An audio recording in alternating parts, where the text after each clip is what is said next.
Ask Reddit. Guys who slept with a friend's mom, how'd it happen? I moved out to the coast after I graduated college. My family had lived on the West Coast until we moved when I was 12 after my dad got a job out of state. But I had always felt like the coast was home, so I headed there to find a job and start my life as a full-fledged adult. We still had a lot of family friends who lived out there, so I had asked one of them if I could stay with them until I found my own place. I stayed with Jerry and Michelle at their home. Their daughter, Bree, was getting married in 2 weeks and was moving out, and they said I could take her room. Until then, I slept on the couch in the living room and had very little privacy. It was a small house and only had 2 bedrooms and 1 bathroom. Jerry came home from work every day and watched TV until midnight, and Michelle woke up early every morning to cook and do housework. I had nowhere to be by myself. I hadn't gotten a chance to get my rocks off since I moved in. I was busy all day looking for a job and all night catching up with friends, and even if I found a girl to stave off the ping of loneliness, I had nowhere to take her, and hooking up in the back seat of a 3-door Toyota Corolla isn't as romantic as it sounds. I didn't even have enough time in the shower because there were so many people needing 1 bathroom. I had tried to sneak into Bree's room for privacy when she was at work, but Michelle was a homemaker and was around the house all day. Michelle had always been like a cool aunt to me. She was probably 25 years older than me, but had never talked down to me or treated me like I was a stupid kid. She always engaged in conversation with me and cared what I had to say and what was going on in my life. Our ages were irrelevant. She had been delighted when I asked to stay at their home, and she had treated me like I was a part of the family from day one. Michelle was around 5 feet 8 inches, used to be chubby after having a child, but had gotten back into relatively good shape. She always wore cool tone color frocks like blue or gray and tight blue jeans with the hems cut and frayed around her ankles.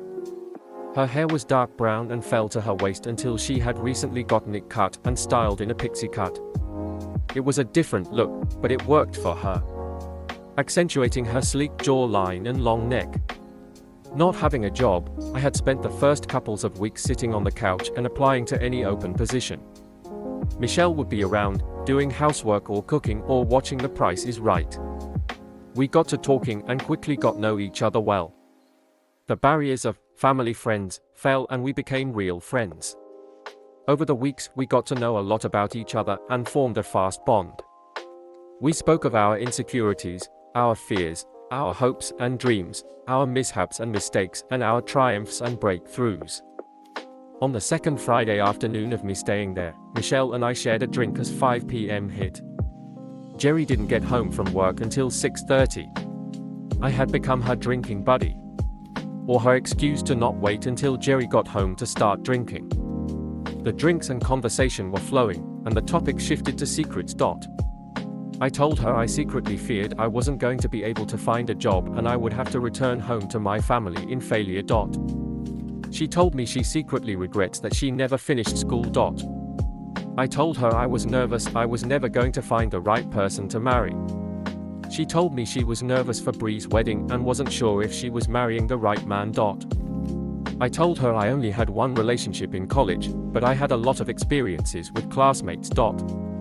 She told me she only had 1 relationship in college, with her husband. She regretted she didn't experience more. I tell her I've slept with a lot of people. She tells me she's only slept with 1 person. I tell her I haven't had sex in 2 months. She tells me she hasn't had sex in 2 years.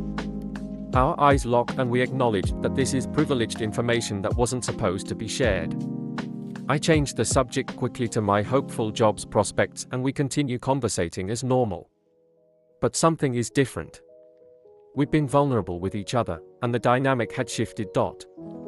Jerry arrived home shortly after, and Michelle got up to greet him and get dinner ready.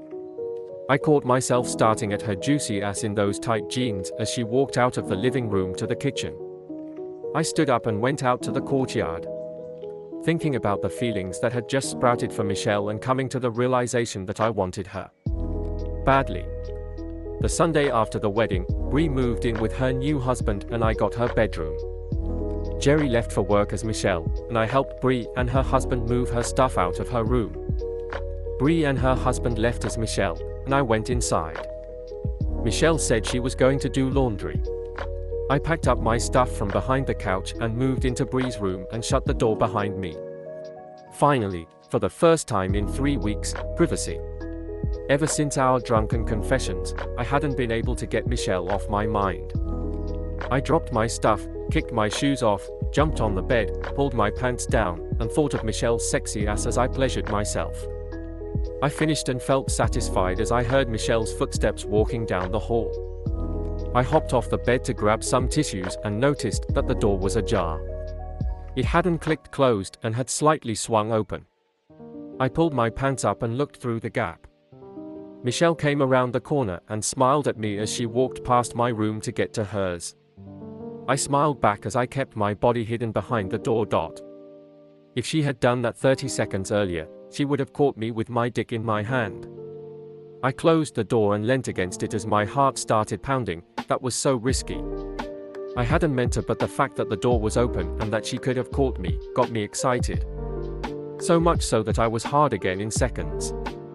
Why was the risk of getting caught such a turn on? Would getting caught be as exciting? This thought danced around my mind for days. I found myself fantasizing about this situation anytime my mind wandered. Michelle had transformed. She had always just been Bree's mom. Now when I looked at her, I saw this mature, sexy, brunette goddess. I caught myself checking her out anytime she walked by. Now that I had privacy, I was jerking it anytime the mood struck. I found myself thinking only of Michelle and didn't even need to look at porn to get turned on. The idea of her catching me had given me all the motivation I needed. Afterwards, I always came to my senses, but within minutes, I would be fantasizing all over again. I started testing the waters. I left my door open by an inch the next time I fooled around. It was exciting, but there was no way she would be able to see into the bedroom or see what I was doing. I tried more creative ways to try and get caught by Michelle. I started keeping the bathroom door unlocked when I showered. I started wearing sweatpants around the house so she would see the outline of my dick. I thought I caught her looking once, but when I went to catch her eye, she was looking at her phone. I wanted to know if she was feeling the same way I was, so I took a bigger risk. One morning after Jerry had left and it was just me and Michelle in the house once more, I took a shower but didn't lock the door. I washed up and turned off the water. I stepped out of the shower and onto the bath mat, looking at myself in the mirror. I took my time drying myself off. Standing around naked for a few extra seconds before changing, looking to the bathroom door, hoping it would swing open and for Michelle to walk in. I was getting hard just thinking about it. I looked to the bathroom door. No luck. I hung my head and dropped my towel. Distracted by my disappointment, I watched as the towel flicked my phone off the counter and onto the tiled floor. I heard a crack and quickly bent down to inspect the damage.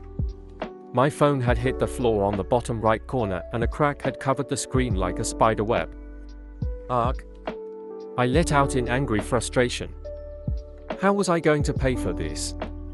I surveyed for more damage until a creaking noise pulled me out of my frustrated distraction.